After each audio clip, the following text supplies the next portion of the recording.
Bonne semaine d'information, madame, monsieur, bienvenue dans Info Pacifique. Voici les titres qui dominent l'actualité. La tempête Grace est déjà dans nos murs. Les autorités préconisent la vigilance et interdisent les activités de cabotage. Le Centre d'analyse et de recherche en droits humains CARD appelle tous les acteurs à la vigilance pour éviter une mauvaise gestion de l'assistance internationale post-séisme.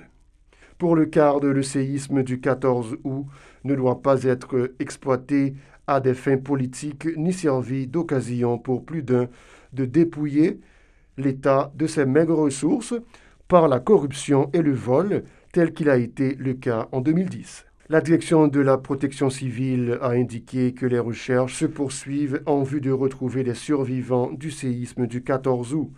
Il s'est félicité du support des nationaux et des étrangers aux efforts pour assurer la gestion de la crise. Restez avec nous, le développement c'est pour tout de suite.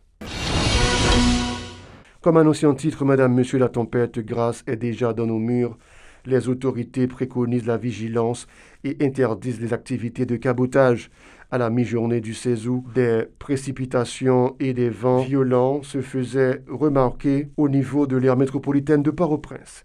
Et selon l'unité hydrométéorologique d'Haïti, la tempête tropicale Grace fera plus d'impact dans les départements de l'Ouest, du Sud, du Sud-Est, des Nippes et de la Grande-Anse.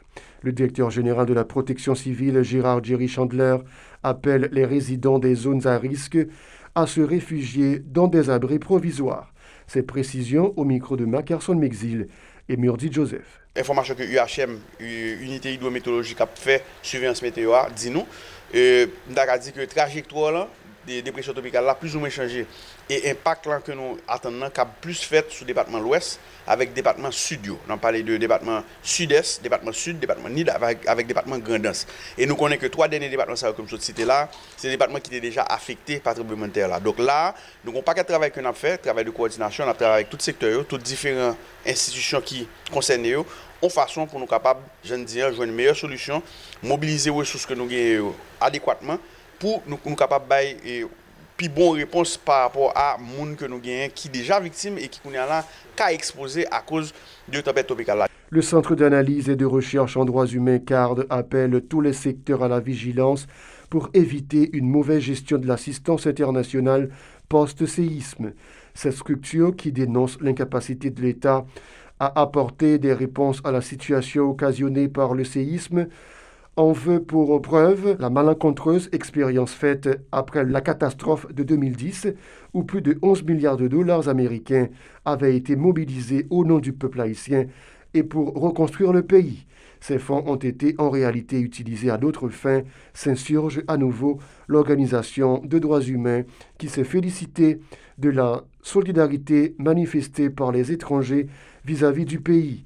Le CARD souligne que l'aide humanitaire est incontournable vu la précarité de la majorité de la population, notamment les habitants de la péninsule du Sud, qui subissent les conséquences désastreuses du blocus systématique engendré par la guerre des gangs de Martissan depuis près de 3 mois.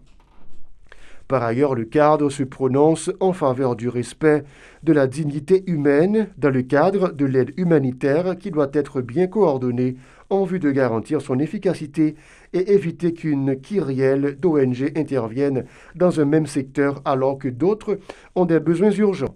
En outre, la dite organisation a mis en garde ceux qui se frottent les mains pour s'enrichir au détriment des victimes, comme il en a été le cas après le séisme meurtrier de 2010, ainsi que d'autres catastrophes naturelles.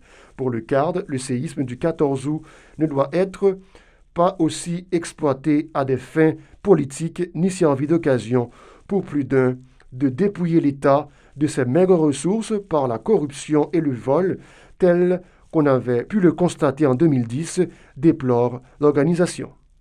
Le directeur de la protection civile a indiqué que les recherches se poursuivent en vue de retrouver des survivants du séisme du 14 août. S'exprimant lors d'une rencontre avec la presse à la mi-journée du 16 août au Centre national d'opération d'urgence à Claircine, il a fait savoir que le bilan n'a pas vraiment changé, précisant que le nombre de blessés a toutefois majoré, tournant autour de 6 000. Pendant que je parle avec vous là, les chiffres n'ont pas vraiment pas augmenté de manière significative. Même bilan que nous avons gagné hier, ça a 1270 morts à peu près, et il est maintenu, ok? Et le nombre de blessés, par contre, il légèrement augmenté. Nous avons parlé presque, nous étions à 5800 hier, nous pouvons aller à 5900, plus ou moins 6000. Mais ça me dit tout, c'est que il y a un pile effort par rapport à l'évacuation BCO, prise en charge, et il y a toute une logistique qui est faite pour que le secteur santé a voyé des médecins et voyé des ressources, je parle de ressources, je parle des médicaments, je parle des matériels, pansements, etc., que le docteur qui sous place a besoin pour être capable de prendre soin et patients. Donc, et point important, c'est que MSPP organisé pour voyer renfort. Donc, il y a des docteurs, il y a des spécialistes que vous voyez dans le centre de santé qui fonctionnent dans la zone affectée pour que vous soyez capable de continuer le travail et continuer à servir. Par ailleurs, le DG de la Protection civile a confirmé que les premiers convois d'aide humanitaire ont déjà pris la direction du Grand Sud. Jerry Chandler a précisé que les fonds d'assistance économique et sociale, FAES, a notamment acheminé un convoi de produits alimentaires vers la presqu'île du Sud. Les autorités locales se chargeront de la distribution aux endroits affectés. La possibilité d'utiliser la voie maritime pour atteindre les régions sinistrées sera aussi envisagée, a indiqué Dr Chandler. On l'écoute. Il ne pas manger et justement aide humanitaire là, ça c'est une grosse question. Là, par exemple, là, nous avons des efforts qui sont faits par rapport à la logistique là. L'hypoco idéal, nous pouvons satisfaire de ça qu'a fait là, mais quand même, nous avons dit qu'il y a des efforts. Je parle notamment du fait que déjà, il y a des convois qui sortent de Port-au-Prince, qui réussissent à traverser et qui arrivent, par exemple, dans presque le sud là, principalement justement dans le chef-lieu, parce que nous connaissons que c'est comme ça que nous avons dit réponse toujours organisée. Nous voyons aide là-bas. Station principale et station principale même voyez dans la commune. Donc là, justement, je dis, il y a des aides qui sont arrivées dans certaines grandes villes, il y a des villes spécifiques que nous connaissons qui ont des besoins spécifiques que de côté que nous faisons, vous voyez des aides. Je parle notamment de FAES qui voyait tout un convoi justement de convoi alimentaire. On a parlé de aide humanitaire que nous organisons avec certains autres partenaires qui gagnent manger, de l'eau avec certains besoins de base. Mais je dis, on a travaillé sur certaines autres alternatives. Le gouvernement avait fait appel à la communauté internationale et aux ressources internes afin d'accélérer les opérations de sauvetage, a souligné le responsable de la protection civile. Jerry Chandler a précisé que des pompiers du Cap-Haïtien ont favorablement répondu à l'appel, ajoutant que des agents ont été déployés dans la ville d'Écailles, à Campérin et à Beaumont, dans la Grand'Anse. Il s'est aussi félicité d'une équipe de sauveteurs américains qui sont à pied d'œuvre depuis le 15 août dans le Grand Sud. Le gouvernement colombien est également venu à la rescousse d'Haïti, s'est réjoui Jerry Chandler, déclarant que l'équipe de la Colombie arrivée au pays dans la soirée du 15 août va s'activer à Jérémie. Cette déclaration toujours recueillie par aussi Bernard Jean-Baptiste et Mackerson Mexil. À certains côtés qui pourquoi adresser, particulièrement en termes de sauvetage et secours, il y a rapporté qu'il y a des cas qui tombent, il y a des gens qui sont toujours, il y a pensé que il y a des gens qui vivent toujours. Donc, nous organisons en façon pour que, justement, différentes équipes spécialisées, soient capables d'aller sur place. Là, nous parlons de l'équipe colombienne. Oui, l'équipe colombienne est arrivée dans la nuit. Là, nous avons organisé pour capable de déplacer, aller lui-même vers Jérémie. Et à partir de Jérémie, pour aller dans l'autre ville, qui est au-delà de Pestel, parce que difficulté qui est par rapport à l'accès route là, c'est que à partir de Rivière-Glace, et pont Rivière-Glace a été tombé, travaux publics font travail monstre pour capable rétablir, mais entre-temps, et nous avons vu que tu as un éboulement qui fait, donc route nationale numéro 7 a été bloquée encore.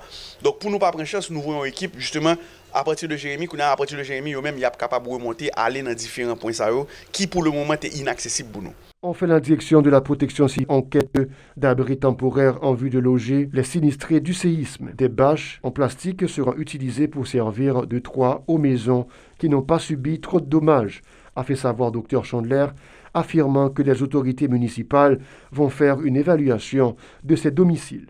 Je dis à une demande spécifique qui est faite par rapport à protection avec habitat temporaire.